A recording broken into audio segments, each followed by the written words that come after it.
Vamos agradecer o dia, em primeiro lugar, agradecer a sua vida, você chegou aqui, nós chegamos aqui, e é uma caminhada muito prazerosa, né? Poder aprender as coisas do reino de Deus. Espero que tenha sido um desafio, crescimento, e que isso não pare na nossa vida, né? O crescimento espiritual não pode parar nunca. Vamos orar mesmo sentados? Pai querido, obrigado, Senhor, por essa semana, obrigado por este dia, por essa noite, obrigado por esses irmãos e irmãs, para aqueles que estão fazendo as quintas-feiras e por algum motivo hoje não estão aqui, por aqueles, ó Deus, que estão fazendo aos domingos também, uma boa turma, Deus, que também deu esse passo de fé. Obrigado, Deus, porque o Senhor é que nos move, é o Senhor que nos chama, é o Senhor que nos incomoda, porque a obra é tua, Pai, o poder é teu, é o teu Espírito que vai convencer e transformar. Ó Pai, obrigado, porque sabemos que isso vem do teu coração para nós. Obrigado pela caminhada até aqui, e nessa reta final nós queremos clamar, Senhor, renova o nosso vigor físico, Pai, nosso vigor mental, nosso vigor espiritual, para a gente se alimentar, crescer e multiplicar o Evangelho, em nome de Jesus. Amém. Amém. Então, deixa eu explicar uma coisa. Na verdade, o curso, isso eu falei na primeira aula, 2 requisitos só. O primeiro é a leitura do livro, né? Então é obrigatório. O Rick Warren era o mesmo sistema, mas a gente, como estava começando, etc e tal, a gente não sabia quem ia seguir, a gente não levou muito ao pé da letra, né? Mas dessa vez a gente vai fazer, tem que levar ao pé da letra. Por quê? Porque o negócio falta um modo. E se você fizer um negócio assim, meia boca, você não vai conseguir fazer lá na frente. Não faz sentido nenhum. Então, as duas coisas que são exigidas, a leitura do livro, né, obrigatório, coloquei aqui obrigatório, entre aspas, porque se você bater o pé e falar assim, não leio nem morto, você não vai ler mesmo. Né? Não adianta, mas é um compromisso seu com Deus, não comigo nem com a igreja. É o seu crescimento, é a sua missão, o seu chamado. Segundo, 2 faltas. Mas eu faltei em 3. Então você assiste a videoaula lá, faz um resumo e me entrega da aula que você faltou. Tá? Porque são 2 aulas também. Não faz sentido. Você faltou 3, 4 cursos, são 7. Você faltou 4. Você faltou 60%, quase, né? Um pouco mais. O que você caminhou? Então, as coisas têm que ser levadas a sério. Por então, são os 2 requisitos. 2 faltas. Pastor, faltei, vou repor no domingo. Aí depois você faz a sua agenda. Não vou repor no domingo também, que não dá. Você assiste a videoaula, faz o resumo e vamos embora. Daqui a pouco a gente acaba aqui, começa o módulo 4 e lá vem célula pela frente. Aí a gente vai ter que ter todos eles compromisso. Vamos lá, acho que a gente está na etapa final já. Esse foi o nosso caminho até aqui, só lembrando. A grande comissão, o evangelismo, as 2 partes da evangelização, as 2 partes do batizando.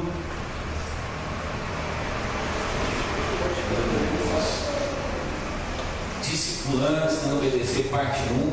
E aqui a gente demorou um pouquinho. Isso aqui a gente respondeu semana passada, né? Quais são as 3 avaliações? Essas perguntas sempre dentro do livro, tá? Até mesmo porque a apostila não tem capítulo 13, a apostila tem só 7 capítulos, né?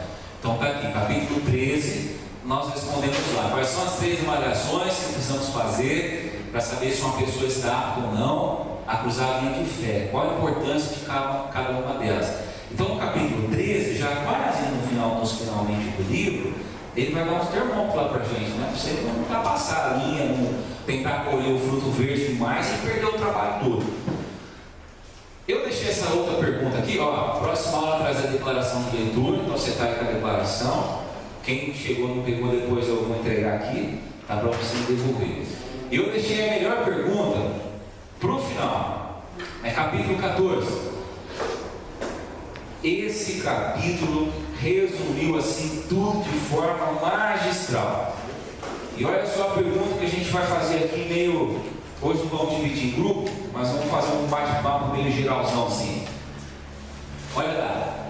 Quais as características de igrejas contagiantes você percebe em sua igreja e em sua vida, enquanto membro da igreja? Abra lá o seu livro, por favor.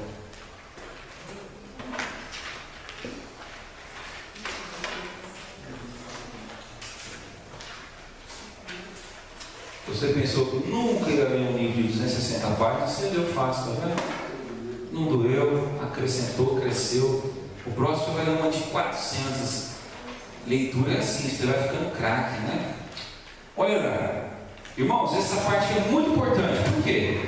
Porque agora é a hora da gente começar a fazer as autoanálises, é a hora da gente começar a fazer um check-up de vida, fazer o check-up da caminhada de fé. Eu achei muito oportuno o que ele coloca aqui. Então olha o tema do capítulo 14 aí. Cristãos contagiantes e igrejas contagiantes. E se você leu ou grifou alguma coisa, ele vai mostrar aqui, vai enumerar pelo menos 15 características de crentes que podem se dizer contagiantes, igrejas que são igrejas que vão lá e vão fazer a diferença. São o que hoje a missão chama de igrejas transformacionais, igrejas que vão alcançar pobres, ricos, velhos, idosos, crianças, adolescentes, igrejas que, independente da barca, vão crescer, vão multiplicar, vão espalhar o evangelho na cidade. Está aqui, não dá para fugir dessas 15 características. Uma coisa importante que ele vai frisar aqui, são só essas 15? Não, ele fala assim que são muito mais. Deus vai mudando, Deus vai acrescentando, Deus vai trabalhando, mas essas 15 características que ele vai colocar aqui, não pode faltar. Se faltou uma delas, o negócio vai dar problema, e a gente vai ter que trabalhar para consertar isso aqui, né? Alguém lembra assim alguma característica que leu, falou, pastor, eu li aqui, grifei. A que me chamou mais atenção foi a 1, a 2, a 3, a 5, a 10. Vamos lá, assim, rapidão. Os perdidos são prioridade. Opa, aqui. Isso mesmo, Davi. Parte 251. Isso aqui é fantástico, né? Fantástico, coloca aqui. É possível perceber se uma igreja valoriza os perdidos por sua forma de estabelecer prioridades e tomar decisões. Isso é verdade, em especial quando os desejos dos membros entram em choque com as necessidades das pessoas de fora da igreja. Então vamos fazer uma autoanálise. Na nossa vida, terceira e Bem Guarulhos, os perdidos são prioridades? Sim ou não, mais ou menos? Sim. Alguns falam sim, mais ou menos. Você vê assim, mais ou menos? Eu acho que não. Acho que não. Quando é prioridade, tem muita gente que não aceitou Jesus ainda na igreja. E aqui a gente vê pessoas. Tem muita gente que não aceitou ainda, que está sempre as mesmas pessoas. E aí, quem mais? Prioridade? Acho que não. Não. Acho que não. Quem mais?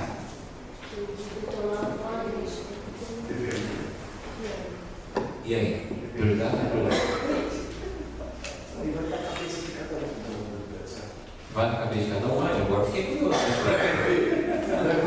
Os perdidos são prioridades da tua pergunta aí, pode ter várias maneiras de pensar. Eu acho que nem falou aí, né? Uns acham que sim, uns acham que não. Bota que sim também. Aí volta para o começo do dito, né? Todos são importantes, né? Todos são importantes. Então vamos falar uma coisa. Prioridade. Vamos falar uma coisa que eu acho que é por aí a gente tem que gastar uns minutinhos aqui. Questão de interpretação, ele falou. Quem concorda com isso? Eu concordo. Se você for avaliar aqui, a obra, de uma maneira geral, atinge outras pessoas. Não importa que ela não esteja numa igreja. Eu acho que é isso que a gente precisa. Débora Marquinhos, perdidos são prioridade? Não. Débora? Não. Solange? Eu acho que todos são, né? Todos são. E às vezes tem gente da igreja que está perdido também, né? Dentro da igreja e perdido. Deixa eu já acrescentou os temperos aqui, né?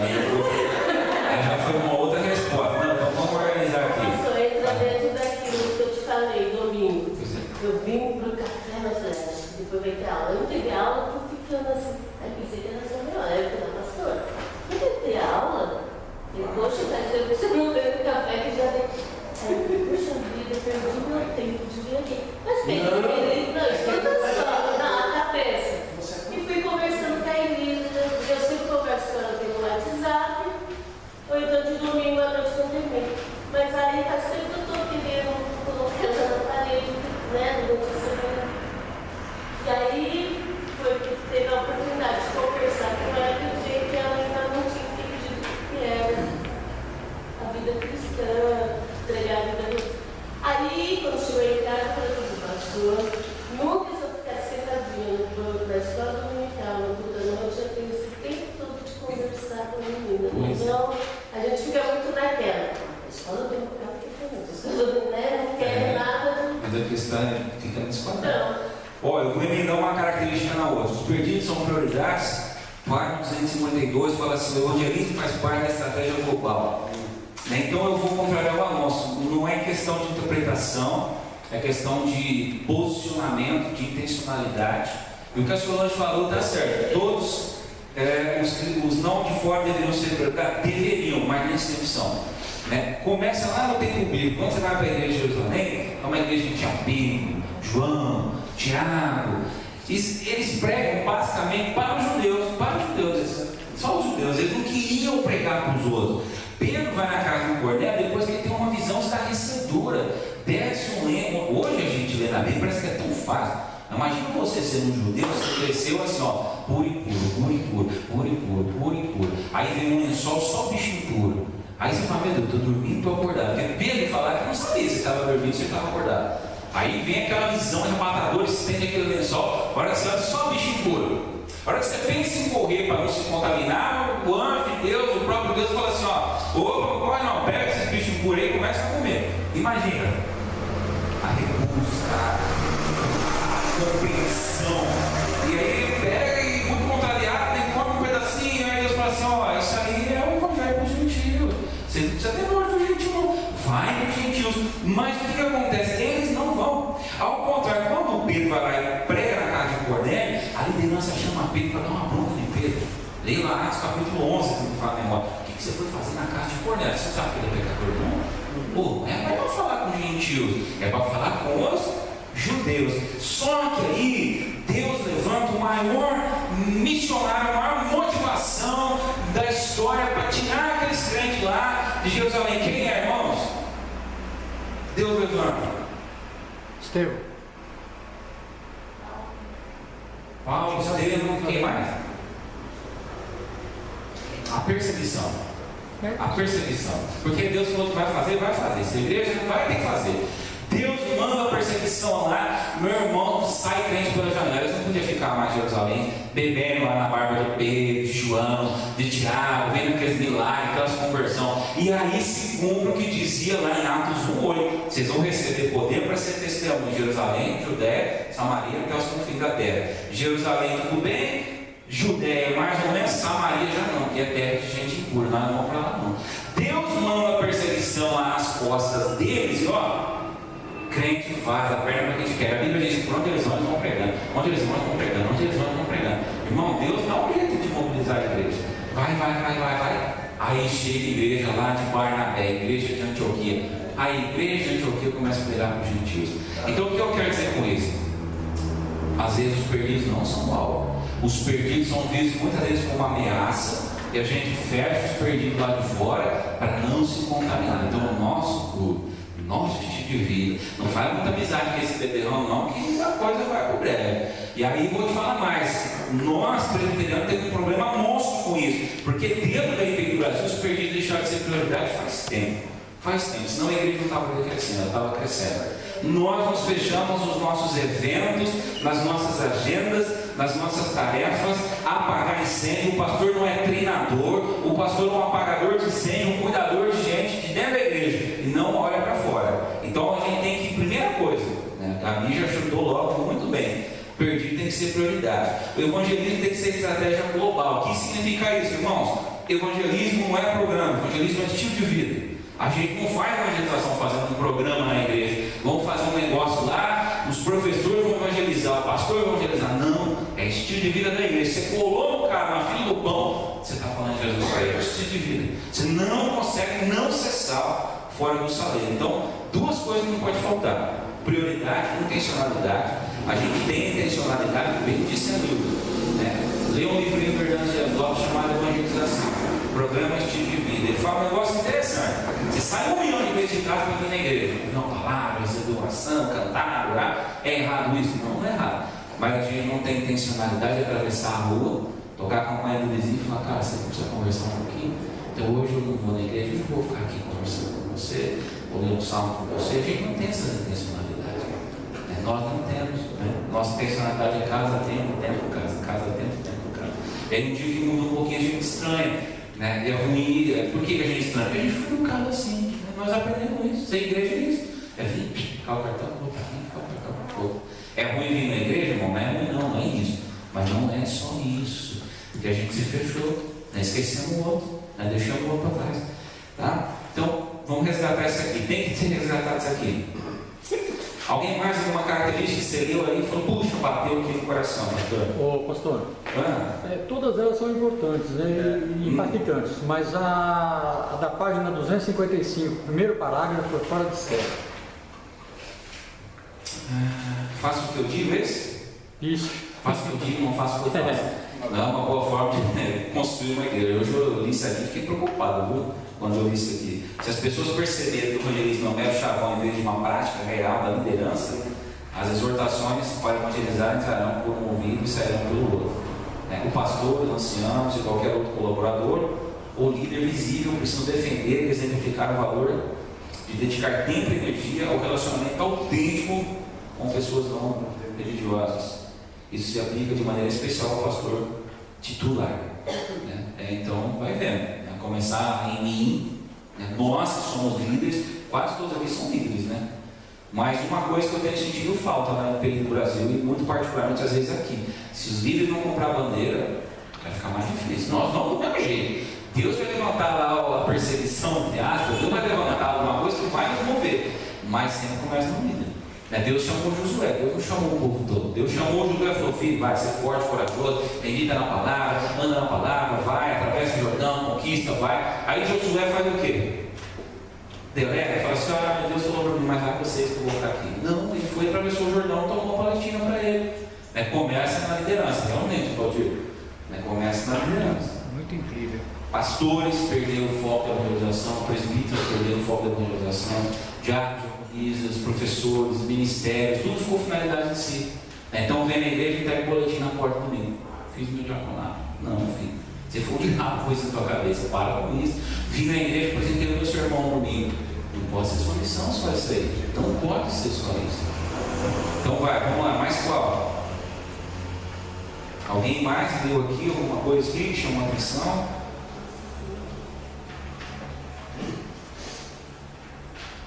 Os relacionamentos com pessoas não religiosas são ampliados? Vamos botar aqui uma coisa importante. Já aumentamos, irmãos. Esse dia eu falei, perguntei isso aí para os meus irmãos de conselho teológico. Não perguntei, Rodrigo. Faz 3 anos que a gente está falando de igreja relacional. A gente aumentou o círculo, já ampliou. A gente está conversando com quem não conversava, já aprendeu o nome do vizinho da frente, já lembrou do primo, faz 200 anos que você não almoça com ele. Nossos relacionamentos já começaram a crescer, já ampliaram. E eu estou bem preocupado com isso aqui, né? Estou bem preocupado, porque a gente já está na antessala de formar essas células e a gente vai se ainda bem assim, né? A gente tentando entender o rumo disso aqui. Se a gente não começar a fazer festa de Mateus, vai ficar complicado. Tem que aumentar o relacionamento com o não crente. Não crente é o foco, é o alvo. Alguém mais? A velocidade do líder é a mesma do grupo? É a velocidade do líder. Do líder que é o exemplo, né? A velocidade do líder é a mesma do grupo. Isso é importante também. Qual mais? A variedade das abordagens tem que ser diversificada, né? Não ficar só naquela abordagem direta ou que choca na pessoa. Então tem que inventar também, né? Importante também. Então, por exemplo, vai fazer a célula. Mas todo dia vai ser a mesma coisa, a célula. Uma vez por mês você faz a festa da pizza, uma vez por mês você faz a festa do sorvete, uma vez por mês você faz a festa do noivado, uma vez vai ficar. Oi? Da caridade. Não sei, eles têm que inventar, né, gente? Aí eu vou pedir a ajuda de vocês. Tem uma parte que ele fala aqui, que a gente deve ver o que não está dando certo e ajudar a melhorar o que tem. Então, irmãos, vocês estão fazendo o curso, começa a pensar em ideias para a gente, coisas que a gente pode fazer na igreja, tema para cultos que a gente pode fazer, um culto do amigo, um culto chegando no Páscoa aí, né? Culto do chamarido, vai ter uma tarde de chocolate lá na minha igreja, todo mundo gosta de chocolate, né? Chama o cara, não precisa falar que vai falar da ressurreição, né? Fala, vai ter um culto do sei, do outro de Páscoa lá, um exemplo, né? Vai lá, uma coisa assim. Um professor, o outro, um diácono, o outro não vai. Né? Então a igreja agora tem que começar a pensar, pastor, E esse chá que a gente fazia para as mulheres, se a gente mudar, a gente for fazer na casa de alguém, pastor, e o encontro que a gente fazia de terça-feira, e se a gente for fazer na casa de alguém que está doente, agora tem que começar a surgir ideia, gente. É começar a implantar. Porque além das células, ele fala uma coisa importante, né? Os cultos na igreja, mas é uma coisa que ele fala, culto normal não. Culto de senta, levanta, senta, levanta, senta, levanta. Ó Deus inefável, todo-poderoso, Deus que deu o céu da terra, momento de contrição, fecha o olho, fica quieto, oração. Não, tem que ser culto bem intencionado. Cultos, aliás, ele fala aqui, não, cultos bem orquestrados, cultos contextualizados. Não vai chamar um cara aqui, vai assinar um R$1 para ele logo de cara. Não tem sentido nenhum para ele. Mas vai chamar um cara aqui para cantar, quero que valorize, 200 anos atrás. Não, tem que ser um culto dinâmico, moderno, sabe? O visual tem que estar contextualizado, a roupa, o jeito de falar, o jeito de cantar, o jeito de pregar, tudo tem que estar contextualizado. Tá? Mais alguma coisa para a gente fazer uma coisa bacana aqui? Dentro dessa expectativa que o senhor está falando aí, quando eu li aquela abordagem que ele deu àquele rapaz lá no restaurante sobre a iluminação, que ele trabalhava com iluminação, e ele ficou até admirado de ver a iluminação que a igreja dele fazia, coisas que ele nem tinha visto, e ele nem sabia, e a igreja fazia esse tipo de iluminação para trabalhos especiais. Então, incrível. Olha só, essa semana eu vi um testemunho para exemplificar bem isso. Um cara de uma igreja presbiteriana lá em Belo Horizonte, ele mudou num bairro e percebeu que tinha muita criança no bairro. E tinha 2 bocas de fumo no bairro. E as crianças com 10 anos já começavam a ser olheiro do tráfico. Com 12, 15, estava trocando tiro com a polícia. O que ele fez? Ele decidiu de domingo à tarde, em vez de ficar assistindo televisão, se vestir de palhaço e sair fazendo panelaço na rua, batendo, tocando a Bíblia, convidando as crianças para receber uma oração. E saiu. Saiu uma vez, saiu 2, saiu 3, saiu 4. As crianças acharam engraçado, começaram a seguir na rua, dava bala, dava doce, dava isso, dava aquilo. Bom, ficaram iguais. Hoje, lá onde ele começou a fazer isso, é uma igreja organizada hoje. Porque as crianças começaram a ir, os traficantes começaram a ir, porque as crianças não queriam trabalhar mais no tráfico, os traficantes falaram: o que está acontecendo? Né? Os pais das crianças começaram a ir, né? E nós temos uma igreja hoje. Então, irmãos, ó, a estratégia é sua. Então, quantos clientes vocês têm por alto assim? Tem 50? Deve ter uns 50. Tem na agenda? Uma vez por mês vocês vão fazer um café da manhã, vão convidar todos os clientes. Eu não aceito, não como resposta. Você é persuasivo, irmãos. A Beth vai organizar, você não é bom de arrumar a mesa, mas a Beth arruma a mesa como ninguém. Ela tem estilo para isso, né? A Beth é chique, né? Colocar a mesa. A tua parte aí no café assim, meu irmãozão. Ó, o negócio é o seguinte: dia 1º do tal, domingo tal, é café da manhã lá na minha firma. Eu não aceito não como resposta. Pronto, um café da manhã, um domingo no mês, domingo não, um dia da semana no mês, pode ser uma segunda-feira, né? Para começar a semana, o cara se programa, segunda-feira ele vai. Você dá um café para os clientes. Terminou o café, lê um versículo bíblico, vou fazer uma oração para abençoar o comércio de vocês. Manda o cara embora para casa. Mano, isso é ativo. Quanto você consegue reparar no lugar só? Hoje, eu conversando com um cliente, viu, pastor? Foi. Isso mesmo, ele falou, né? Eu vou para a igreja que estou fazendo um curso lá. Ele perguntou que curso que é. Eu gosto muito de palestra. Eu travei, tá entendendo? Eu falei, eu vou ficar por aqui, não vou falar nada, porque eu tenho medo, em vez de se aproximar, de afastar. Falei, deixa e tal. Pô, você vai marcar um café. Então pega essa estratégia que eu falei no seu, lá no seu escritório, no seu ambiente, só você que manda. Põe uma faixa lá, põe uma faixa lá, clientes, amamos vocês são importantes para nós. Estou dando um exemplo, né? Coloca lá, ó, puxa, pronto. No meio de 5, mas no meio de 5 não se posta para falar, não descarte isso aí. Usa crise, Alonso. Ó, professor lá, professor tudo com depressão, porque não conhece esse capeta desses moleques. É verdade, gente, eu falo pelo meu, é terrível. Professor tem muito nível de depressão entre o educador, parece que é prática, né? É regra. Faz eu vou organizar lá na escola não, lá no lugar da depressão, né? Fazer um sábado de spa para os professores, na onde? Lá no salão social da minha igreja. O pátio, né? O Marquinhos falou que não é pátio. Como é que é, Marquinhos? Salão. Lá no pátio da igreja, o vulgo salão social da igreja. A gente vai arrumar de flores de cima e embaixo, o cheiro das flores, vão chegar na rua, vão colocar uma faixa. Então, a igreja vai contratar umas 3, a igreja vai contratar umas 3 massagistas daquela que você põe a carinha lá, sabe? Fica lá recebendo massagem, umas 3 cadeiras daquela de massagem. Vai trazer essa mulherada, vai sentar todo mundo lá, relaxado, todo mundo, vai acabar, vai dar uma palestra rapidinho para elas, fazer uma oração, mandar embora. Então, olha só, alguns exemplos. Vai depender de vocês, o ambiente seu, vocês sabem. O cara vem e compra a tua balança, você vai só vender balança para ele com promoção agora, se ele tomar um café da manhã lá na tua firma uma vez por mês. Eles vão trabalhar na onde? Aonde? Na escola, dá para fazer também, né? Na escola, fora da escola, não sei, gente, tanta coisa para fazer. Inventa, né? E chama a gente para te ajudar. Então, ó, o cara vestido de palhaço, talvez não é o teu talento, não é o meu. Tem outras coisas para fazer. Né? Lúcia tem quantos parentes perdidos por aí? 150, porque a família é grande. Né? Faz um almoço, muitos parentes.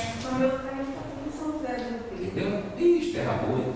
Por isso que vocês são gente boa. Ó, vai depender de você. E aí, meu irmão, o neto estão aqui. A vida é ao vivo. Vamos usar um exemplo aqui bem bacana. Na verdade, 2. Ó, eu quero falar uma coisa. A menina lá, a Elisandra, aceitou Jesus aqui, certo? No domingo. Foi isso, Deus? Deu testemunho agora, certo? Certo. Ok. Nós temos aqui na apostila o manual do Consolidador. Vem aqui. Aqui, ó, página 39. Página 39.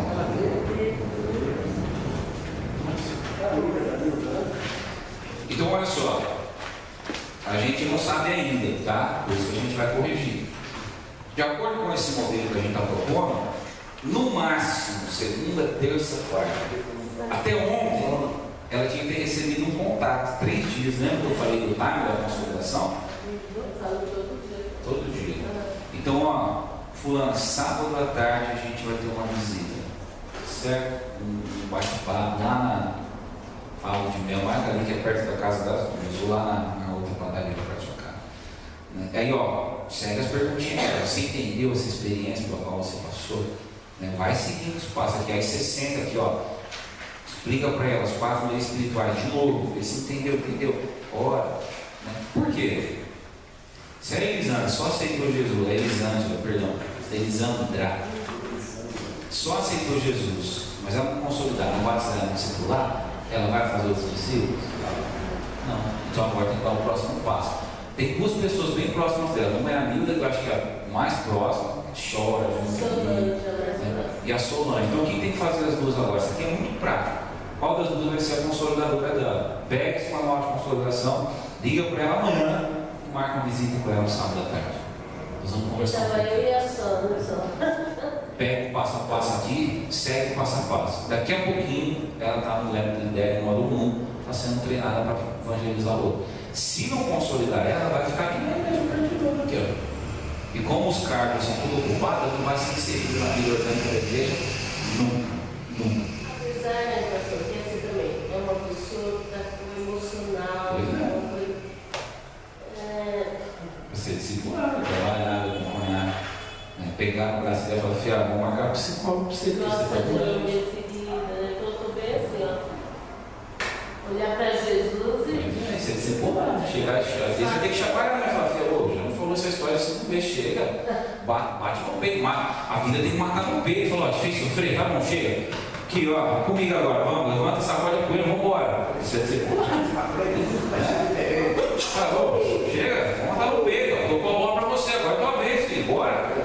Hoje aconteceu uma coisa até assim, ela falou assim, eu não sei o que eu falo quando você está assim. Eu falei assim, aí eu falei a aula lá na sua noite, você vai no banheiro agora, vai baixar sua cabeça como se fosse com a mão no chão tudo, pedir, Senhor, me renova minhas forças como da água e tal, e volta lá no seu trabalho e vai ficar na boca. Você agora diz, Senhor Jesus, comecei a dar procurar, não dá mais.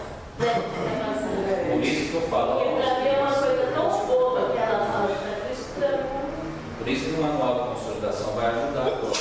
Afirmar ela primeiro nas coisas espirituais, e para que ela afirmar as coisas espirituais, aí começam os tratamentos, né? Com ela. Vamos ver um vídeo, depois a gente vai ver uma dinâmica aqui que o Marquinhos e a Débora vão fazer com a gente. pensando nesse negócio aqui de forma de apresentar modelos, né? E você vê, irmão, um pouco de criatividade, um pouco de oração, Deus faz umas coisas tremendas na vida da gente. Augusto, põe aquele discípulos versus o de baixo, o último vídeo. A reprodução faz parte da vida. Desde cedo aprendemos a multiplicar. Em família, vemos os efeitos da multiplicação. Nos negócios, com dedicação e trabalho, também é possível multiplicar. Multiplicar é transformar o mais em muito mais. Jesus, quando esteve aqui, multiplicou pães e peixes. E mais do que isto, ele multiplicou discípulos. A princípio eram 12. A esses 12, logo se juntaram 70, 120, 500, 3.000 e mais, muito mais.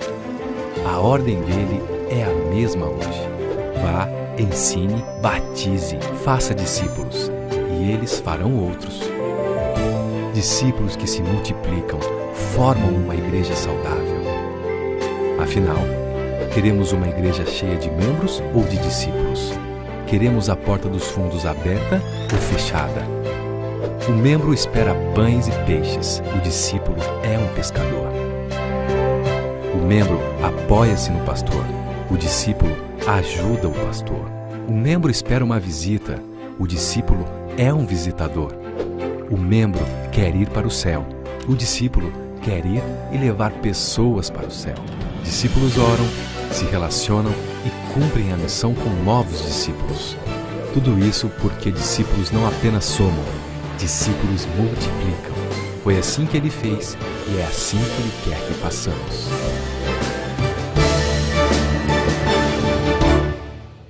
O discipulado é isso, né? Multiplicação, é gente que multiplica o Evangelho na cidade, de uma forma bem simples, natural, do jeito que você é, com os seus dons, com os seus talentos. Pensando nessa questão da abordagem, eu quero que você, no livro, você lembra que ele dá um modelo aqui que também está na apostila? O eu e o nós, separados pelo buraco do pecado no meio, e ele ensina a gente a fazer o desenho, etc e tal. Então, eu quero que você observe agora uma pequena apresentação que o Marquinhos e a Débora vão fazer aqui com a gente. Então, e a Débora falou assim, vocês vão ouvir e vão responder no coração para Deus, diante de Deus. Amém.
mas de repente veio a parte séria, a gente cantamos 2 louvores, o Polito tocou o violão, e a gente percebe assim que tem alguma coisa mudando, né? No nossa reunião começou lá, né, a gente começou assim, era mais um encontro, assim, uma social, a gente percebe mudanças, né? Eu acho que isso tem refletido na presença deles aqui na igreja, né? Eles participando, eles fazendo, eles interessados, eles comparecendo no sábado de manhã, não foram os professores da Faleira, foram eles, né? E isso foi muito impactante lá ontem, a gente sentou bem pertinho assim, apagou as luzes, mas a ideia era impacto mesmo, iluminou, e a Débora, muito usada por Deus, que acabou essa história, esse modelo que o Marquinhos falou, está na apostila e está no livro, mas ele, em vez de pegar um desenho simples de rabiscar o papel, montou essa história.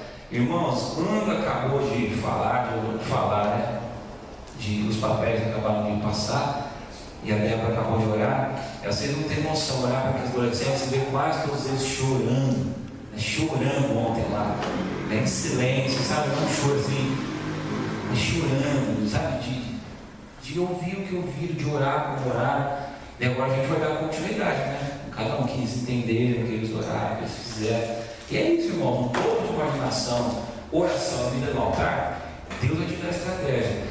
Aí o Marquinhos falou assim, ó, quem quer levar isso aqui para falar do pai, falar para a mãe, falar para a tia? Aí teve uma menina lá que já pediu, né? Foi a Giovana que pediu, né?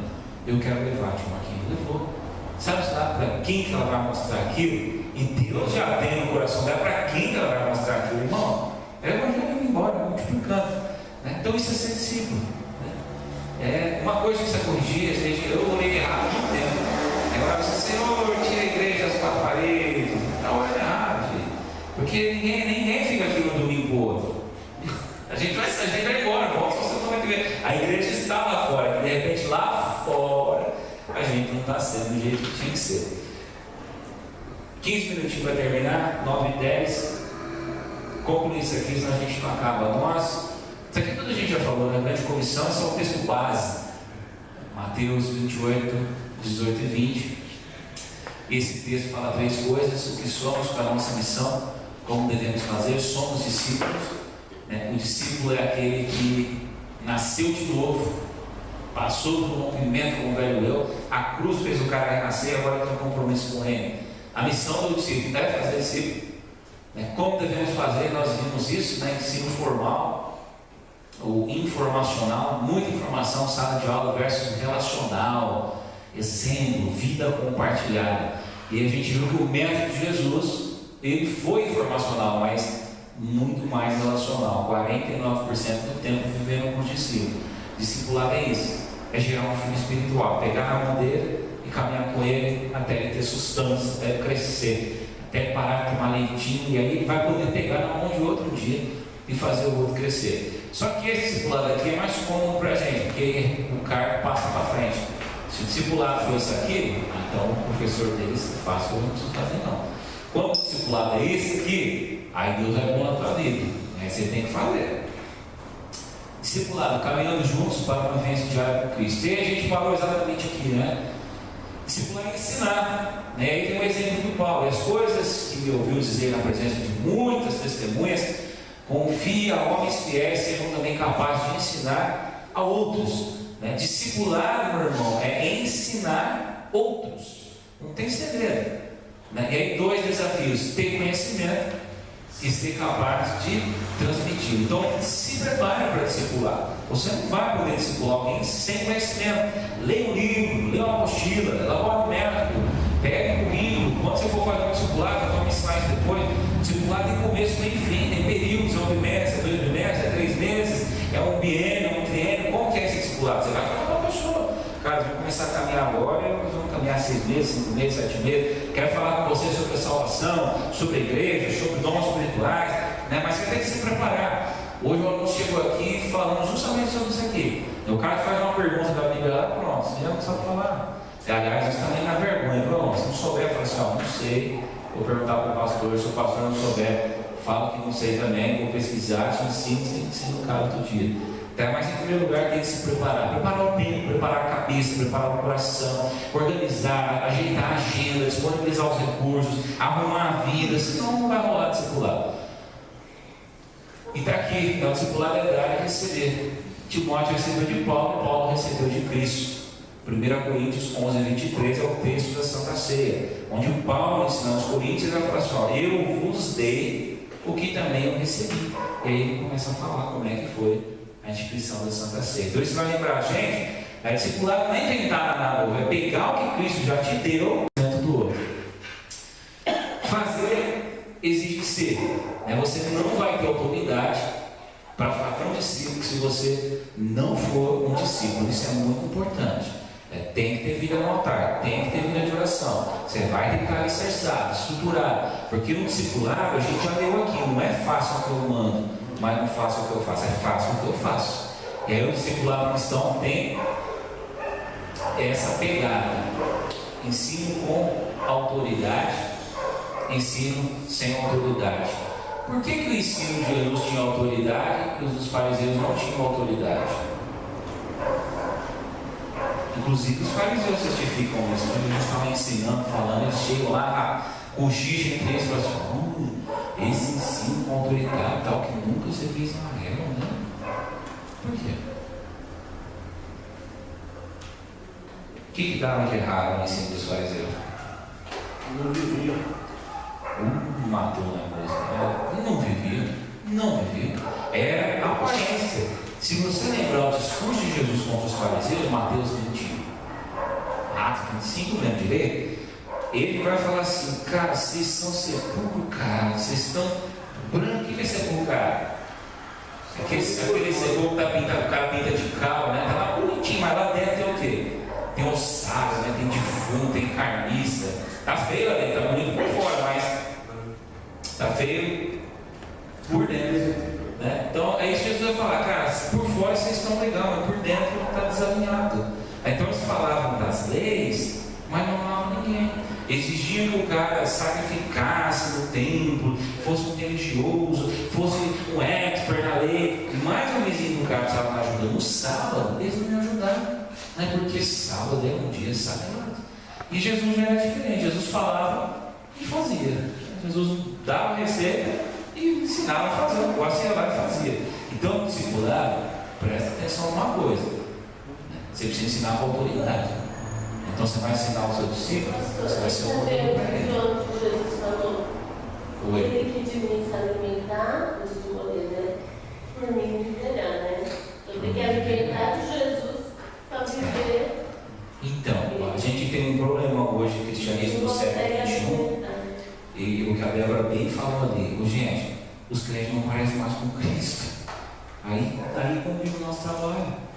Como nós vamos evangelizar o cara se nós não parecemos com Cristo? Nós parecemos com a nossa religião, nós parecemos com os nossos traumas, nós parecemos com a nossa igreja, nós pegamos formatando o negócio, né? Ele usou o presbiteriano tradicional. O cara não quer saber disso, o cara precisa ver Jesus. Para além da minha igreja, do meu tempo de igreja, do meu cargo, do meu ministério, tem que ter Jesus. Se o cara peneirar a tua vida e não achar Jesus, ele vai querer ser seu discípulo, porque você está falando uma coisa que não tem na sua vida. Tenta ensinar uma criança isso aí. Fala para a criança: não faça, vira as costas e faz. Outra vez manda ele não fazer de novo. O que ele vai te falar? Ah, pai, mas você feio. Não é assim? Imagina no discipulado, você vai conviver com o cara. Então, irmão, a tua vida tem que ter Jesus. Nós temos que nos parecer com Jesus. Se tirar a religião, tirar a igreja, tirar tempo de igreja, o que sobra de Cristo na nossa vida? É com isso aí que você vai ensinar o cara.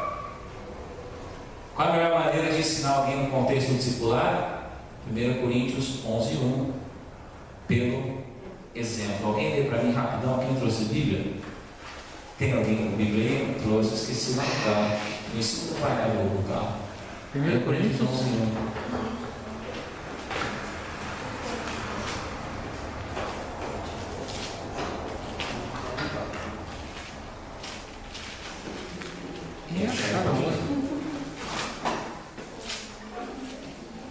De fato, não, sede meus imitadores, como também eu sou de Cristo. Discipulado é pelo exemplo. E aí vem naquela máxima que você já sabe, mas vai ter que morrer repetindo. Discipulado é vida na vida, caminhar junto. Vem comigo que a gente vai junto. Eu faço, você olha, e aprende eu fazendo. Não aprenda comigo falando, aprenda comigo assim. Como ser exemplo? Permitindo a convivência. Tem que conviver. Mateus 7, 28, 30. Alguém abre lá rapidinho. Discipular é vida na vida, é caminhada, tá junto, é dividir o pão, dividir as dores. Bem disse Elisângela, eu fui lá e chorei junto, abri o coração, me ouviram, fui ouvido por alguém. Isso é discipular, é discipular. Alguém abriu lá Mateus 7, 28, 30? Quando Jesus acabou de proferir as palavras, estava a multidão maravilhada com a sua doutrina, porque ele os ensinava como quem tem autoridade e não como os escribas. Mas, já acabou já. Até o 29 só. Discipulado, então, você ensina com a vida, ensina com o exemplo, ensina na caminhada, ensina à mesa, não ensina onde está a mesa. Isso desde que Bíblia é Bíblia, desde que mundo é mundo. Lá em Deuteronômio, nem estava no slide do curso. Eu gosto muito daquele texto de Deuteronômio, quando fala da Páscoa, e que a Páscoa era um rito, acho que é Deuteronômio 6 ou 12, não lembro, que tinha que ser passado adiante. E aí o autor bíblico fala assim, quando teu filho te perguntar que rito é este, dirás a ele a Páscoa do Senhor. É o dia que Deus veio, nos livrou e passou por sobre as casas do Egito, etc, etc, etc. E aí o texto termina assim, falarás disso na tua casa, ao se levantar, ao deitar, ao andar pelo caminho, e etc e tal. Então olha só, desde o mundo, discipulado é caminhar, falarás pelo caminho, ou seja, dia a dia. E aí a gente conclui aqui essa lição de hoje. Discipulado é ensinar a obedecer, irmãos, transmitir informações e com o intuito de mover o coração do discípulo à obediência a Cristo, à entrega a Cristo, ao compromisso com Cristo. A gente não vai discipular o cara para o cara ficar mais bonito. Não, vamos discipular o cara para o cara poder seguir a Cristo com firmeza, com paixão, com misericórdia, com bondade, com amor, com compromisso de vida. E falar, não, me ensinar, e agora eu vou seguir a Cristo do jeito que me ensinaram. Falar para mim no meu discipulado, eu tenho um compromisso de cruz com Cristo Jesus. Eu morri, não sou mais meu, agora eu vivo por Cristo. É isso que você vai ensinar para o teu discípulo. Ele obedecer antes de pensar na igreja. Por que a galera tem dificuldade de se comprometer com a igreja? Porque eles se comprometeram com a cruz ainda, entender a cruz. Quando entender a cruz, a igreja vira uma delícia, deixa de ser uma obrigação, uma forca, o cara vai ficar uma forca. Meu Deus, então não pode ver, vai ter um colapso nervoso. Não, daí não foi ensinado, não foi discipulado, que a igreja é o projeto de Deus para o nosso crescimento, para o nosso amadurecimento. Na igreja Deus desperta dons, na igreja Deus põe pessoas difíceis para confrontar a gente crescer. Deus põe calma, pedra no nosso sapato para a gente aprender a ser humilde, a relacionar com as pessoas. A gente precisa ensinar essas coisas para as pessoas. Discipulado é ensinar isso para as pessoas. É o projeto de Deus. Uma coisa muito interessante aqui. Obedecer no grego é obter informações. Só obter informações. Obedecer no hebraico significa ter relacionamento pessoal e íntimo. Então, o que você vai ensinar ao teu discípulo? Não um monte de informação. Ensinar o teu relacionamento íntimo, pessoal, caminhada com Deus, vida com Deus. Como atestar de alguém discípulo de Jesus? Isso aqui é muito bom. O discípulo obedece os mandamentos. Jesus vai dizer o seguinte: aquele que me ama, guarda os meus mandamentos. Guardar no texto é o sentido de aplicar, obedecer, viver, experimentar, pratica a palavra. Tiago 1:22, 25. Então, irmão, como discipulador, a tua missão é facilitar para que o outro aprenda e pratique a palavra. E aí você vai ajustando no meio do caminho. Você vai ensinar o cara como lidar com as situações da vida. E aí mais, vocês vão aprender junto, né? Lembra que discipulado é aprendizado junto, tá? O discipulado é ensinar a obedecer tudo que Jesus ordenou. Né? Os grandes mandamentos e a grande comissão. Vamos parar por aqui? Tá de bom tamanho. Quem são as pessoas que a gente pode começar a discipular? Pense no seu coração. As mais próximas. Oi? mais próximas. As mais próximas. As mais próximas. As mais próximas. Quem são as pessoas que você já está consolidando? Então, a partir de hoje, a gente vai embora daqui pensando no negócio. Como que eu vou colocar isso aqui em prática? Como que eu vou colocar isso aqui em prática? Vou te desafiar, chegar na sua casa fim de semana, amanhã, hoje, dizer, pegar um papel e escrever assim, ó, como eu vou praticar o cristianismo contagiante. E você vai orar em cima dessa folha em branco. Você vai dizer assim, Senhor, primeiro, me mostra as pessoas que eu tenho que alcançar e contagiar. E aí você vai colocar 2 ou 3 pessoas. No máximo 3, não coloca mais que isso não. Mais que isso, bem provável que você não vai conseguir alcançar nenhuma. Põe 1 ou 2. Você colocar 2, você chamar a opção dele. Segunda coisa, você vai orar, depois de colocar os nomes, aí você vai orar a segunda parte da oração. Senhor, agora me ajuda. Qual estratégia que eu vou usar? Que festa de Mateus eu vou fazer para alcançar essas pessoas? É na minha casa, no meu escritório, na minha faculdade, é na minha igreja? Como que eu vou fazer isso? E aí você vai orar em cima disso. Tá? Deus vai te dar a visão e você vai alimentar isso no seu coração. Você tem que colocar isso em prática. E eu achei fantástico, já a Martinha dela não perdeu tempo. Eles ouviram isso aí há 15 dias. Ontem chegaram lá e chapoletaram na cabeça da galera lá. A próxima vez que eles forem mostrar isso aí para alguém, eles já não tem mais dificuldade. Já fizeram uma vez. A segunda vez já vai ser bem mais fácil. A terceira, vai tirar de letra. A quarta, mais fácil ainda. Se você não começar a praticar isso que você ouviu no Cristão Contagiante, muito provavelmente, irmãos, nós não vamos conseguir praticar em lugar nenhum. Eu vou falar, é fácil. Não é não, fácil por mim mesmo. É como a gente é enferrujado, né? Esses dias eu saí para falar com o vizinho, então eu gaguejei, não consegui falar com ela. Eu ia falar, Deus abençoe, e no meio do Deus abençoe veio um boa tarde, e saiu boa tarde, falando embolado, falando, nossa, que fracasso. Em vez de falar Deus te abençoe, você não falou nem Deus te abençoe, nem boa tarde, nem nada. O cara pensou que você é galo, porque você gaguejou para falar com o cara. Irmão, mas a gente tem que tentar.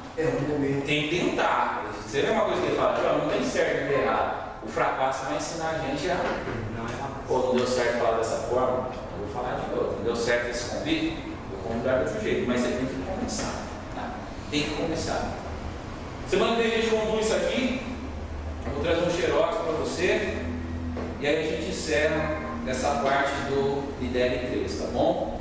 E essa semana, então, para a semana que vem, eu quero essa lição de casa. Você vai fazer aqui no nome 3 pessoas e uma estratégia que Deus te deu. Ah, pastor, Deus não deu o nome de ninguém. Tudo bem, você vai orar dobrado. Né? Mas Deus te deu o nome de alguém.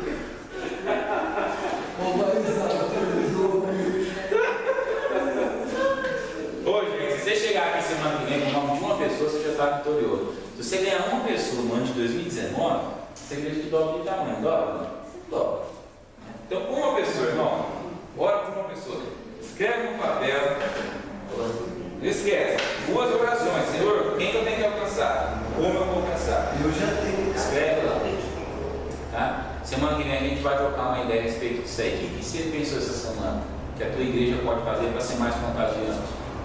Tá? Não precisa elaborar, irmão, não é um projeto que você vai elaborar para a vida da igreja, tá bom? A igreja já tem um projeto. É algo que Deus colocou no seu coração para acrescentar nisso que a igreja está te propondo a fazer. O que você acha dessa semana? O que você pensou lá? Vamos fazer um chá, vamos fazer um filme, vamos fazer não sei, uma feijoada? Coloca lá no papel e traz aqui. Vamos ver o que acontece aqui. Né?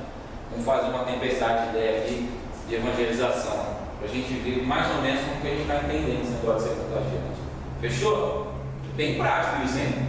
Então senta, escreve, elabora, traz para a gente trocar ideia. Bom, não tem certo, não tem errado, tá? E semana que vem a gente encerra o curso, certo? Então tem mais 7 dias para acabar de ter o livro. Acelere. Acelere. Vamos orar?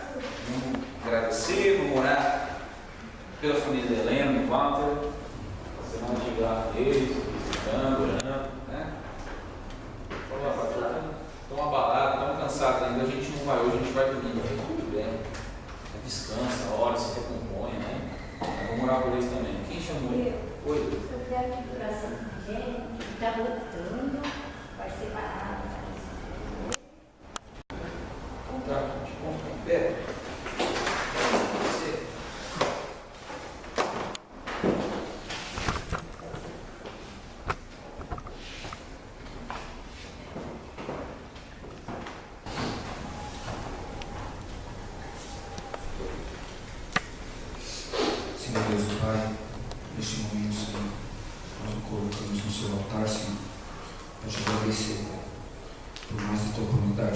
está nos dando, de aprender mais um pouco de Ti, Senhor, de compartilhar esses momentos com esses irmãos, Senhor, que se dispuseram a vir aqui, Senhor, neste dia, e que o Senhor os abençoe, Senhor, abençoe também aqueles que não puderam estar aqui, mas nós sabemos, Senhor, o intuito de cada um, a disposição de cada um, Senhor, para transformar esta igreja, para transformar esta região, Senhor, que o Senhor nos dê sabedoria, nos dê discernimento, Senhor, porque Tu sabes que nós precisamos da Tua capacidade, Senhor, porque sem Ti, Senhor, nós não conseguimos fazer nada.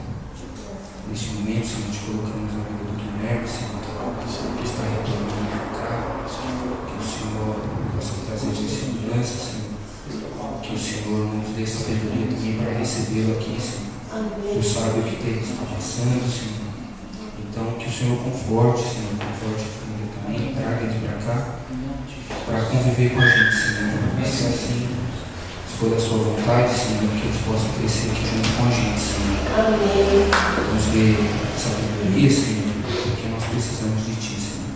Nos perdoe por às vezes a gente não fazer o que o Senhor realmente deseja na nossa vida, Senhor. Mas, humildemente, Senhor, nos perdoe, Senhor, que nós precisamos de Ti. Abençoe nosso retorno, Senhor, que o Senhor esteja conosco. Nos dê disposição para terminar essa semana, Senhor, e na última aula trazer tudo que nós aprendemos nesse curso, Senhor, e poder mostrar para as pessoas aí que tanto precisa da gente, Senhor. Amém. Nos abençoe, nos guarde e nos dê um retorno para nossas residências. Em nome do Seu Filho Jesus, nos oramos e agradecemos. Amém, Senhor. Amém. Irmãos, se você puder semana que vem, traga um lápis, porque a gente vai fazer um teste vocacional, tá? Aqui na apostila para você descobrir o seu estilo de discipulado.